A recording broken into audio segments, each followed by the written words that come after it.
Hello and welcome to the Matt's Movie Reviews podcast. I am your host, Matthew Pejkovic, and this is episode number 606. Set to be released on SBS On Demand this June 24 is Oleg, the Oleg Vidov Story, a documentary that delves into the life and work of celebrated Russian actor Oleg Vidov and his defection from the Soviet Union to the US in 1985. Featuring narration by Brian Cox and never-before-seen archive footage, Oleg, the Oleg Vidov Story also marks the latest film by director Nadia Tass. So I'm glad to say joins me now on the podcast. Nadia, how are you today? Matt, thank you for having me on. I'm very well, thanks. Excellent. And I know very much that this documentary, Oleg, is a personal story for you because you were friends with Oleg, weren't you, for quite some time. Yes, yes. I'm just curious, when was the first time you met him? I'm really curious about that story. I couldn't find any info about that. I met him in Los Angeles. We were introduced by his wife, Joan, who I knew.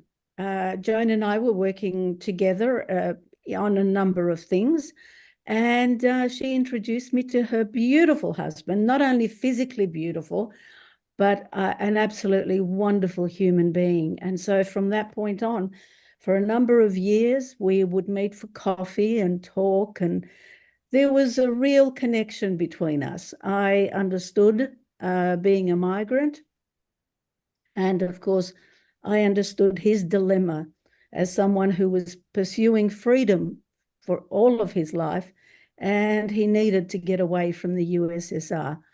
And finally, it was incredible because it could have gone either way when he was crossing the border. They could have just been shot, the two of them, these two actors who were going through. But instead, as Joan keeps saying, he had an angel on his shoulder.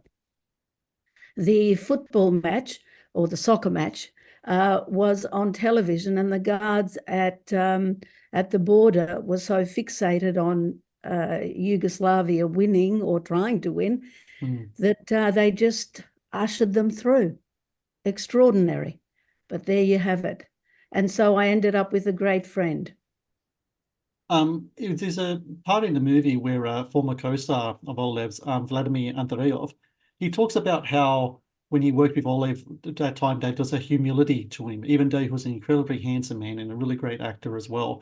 He never kind of let any of that kind of go to his head whatsoever. Is that something that you found about him as well, the humility that he had about himself as a person and an actor? I think we can examine perfect humility through this human being. He was such an extraordinary actor. But of course, we in the Western world, we didn't see that side of him because he was always being cast in the bad guy in Los Angeles, in Hollywood.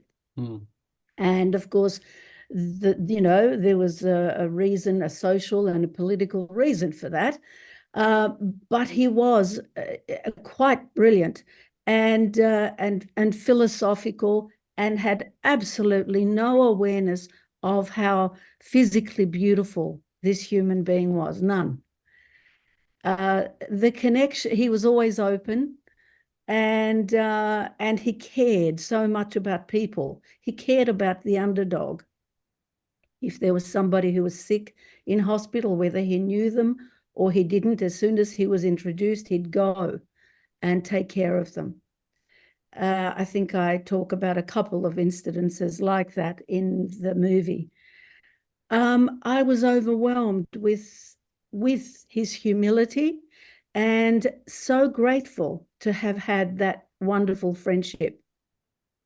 When you were approached to pretty much tell Oleg's life story on film, back in, I think it was like back 2017, 2018, when Yeah. the ball started rolling on this. Was a documentary always on the first thing you thought of doing for this? Because I know that a lot of your work has been feature films, you've done biopics before, but was a documentary always something that you felt was the correct way to do his story? Because his story is so fascinating, but there's so many different facets to it that I don't think a narrative feature film would have worked. A documentary it's a perfect kind of like a filmmaking medium, I think, to bring that to life. I think a documentary was probably the best thing to do here because I was able to use his image with the documentary, footage that existed, and because he was an actor in the USSR or in Russia during the USSR, there was footage for me to be able to access.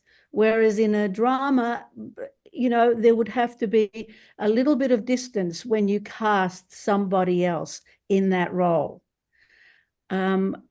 Yeah, I really wanted to make this documentary. And of course, Joan wanted to make a documentary at this point. We did talk about a drama at some other point, but that we haven't discussed that further.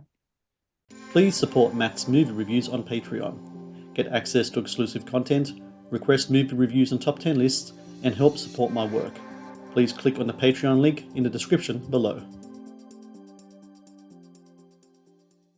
When it comes to accessing the archive footage, how, now so many years after post-USSR and all this footage, is it really, the access to that kind of stuff, was it hard to kind of get to, especially around the time that we're talking about COVID time as well? That was not far around the corner as well. Was it hard to get any the footage that you needed for the role? And was it also hard to track down the people that was involved in Oleg's life all those years ago as well and interview them for the movie?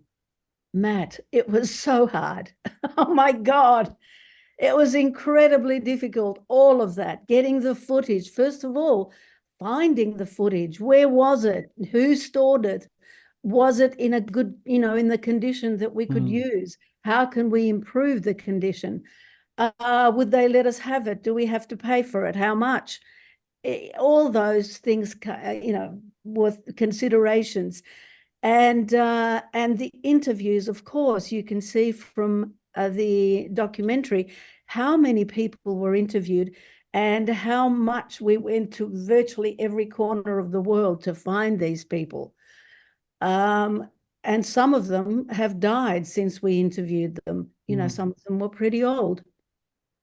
And we knew the clock was ticking for a number of them, and we really needed to get out there and interview them, even though COVID was upon us and we were all sort of locked in our individual spaces around the world. So it was really difficult. When Brian Cox did the narration, he was in upstate New York. I was in South Yarra in Melbourne. Joan was in Los Angeles, Hollywood, Joan being the producer.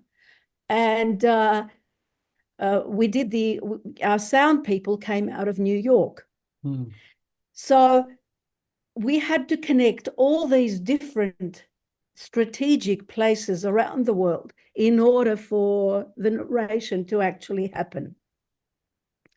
And thankfully, Brian is such a genius and he's such a Russophile. He lived in Russia for a couple of years, and his daughter still lives there, and his knowledge of Russia is just fascinating, particularly the arts. And the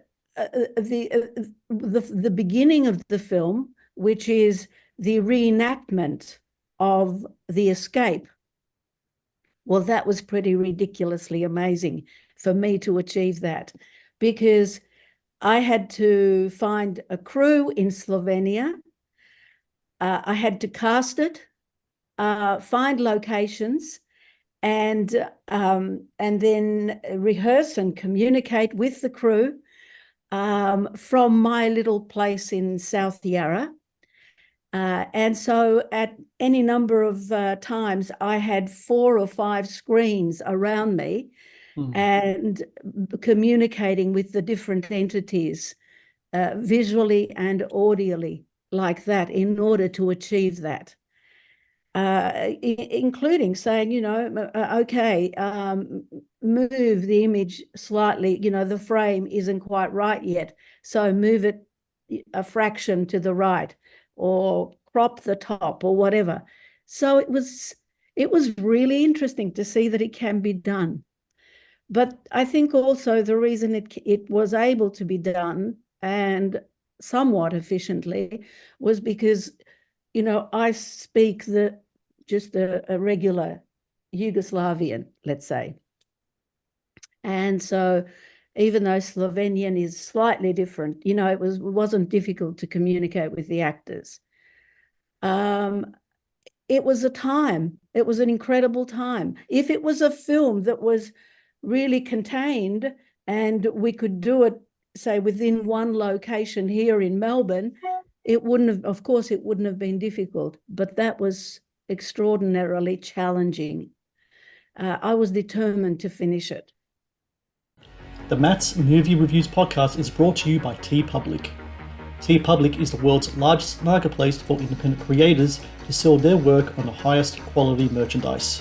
With over 1.2 million designs, TeePublic is sure to have something you love.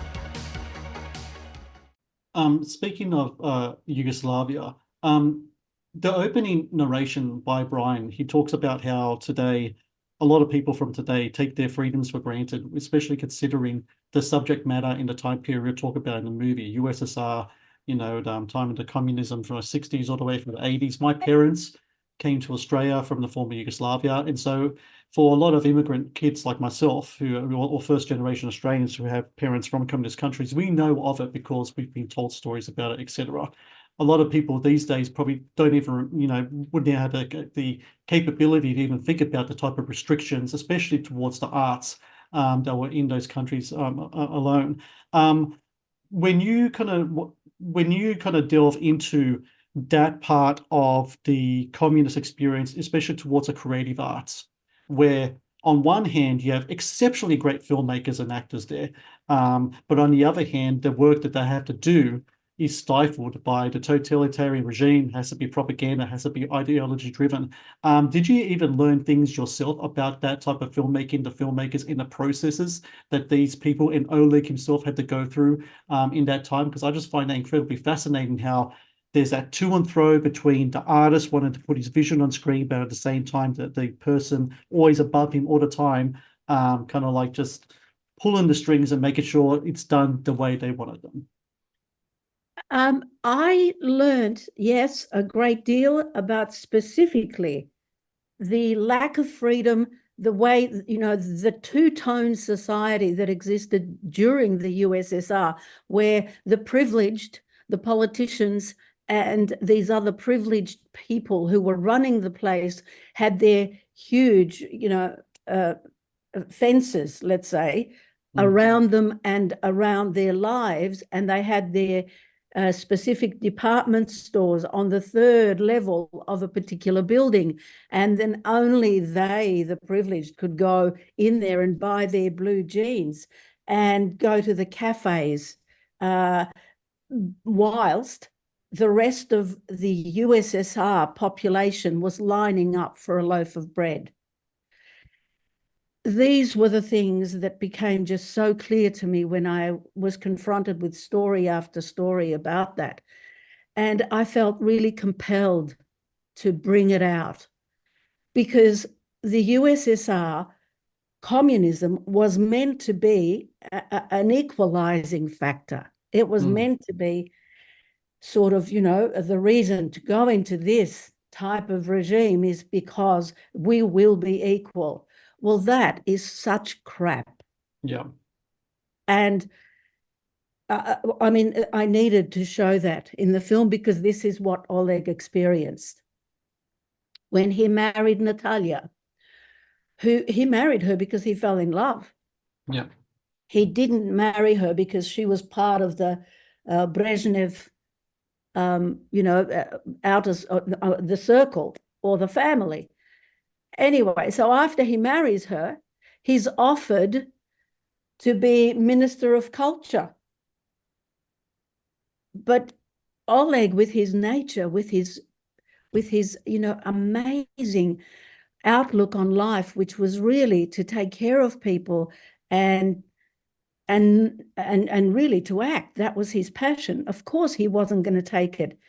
And after that point where he refused taking Minister for Culture, then he was hounded, and he was obviously going to be killed.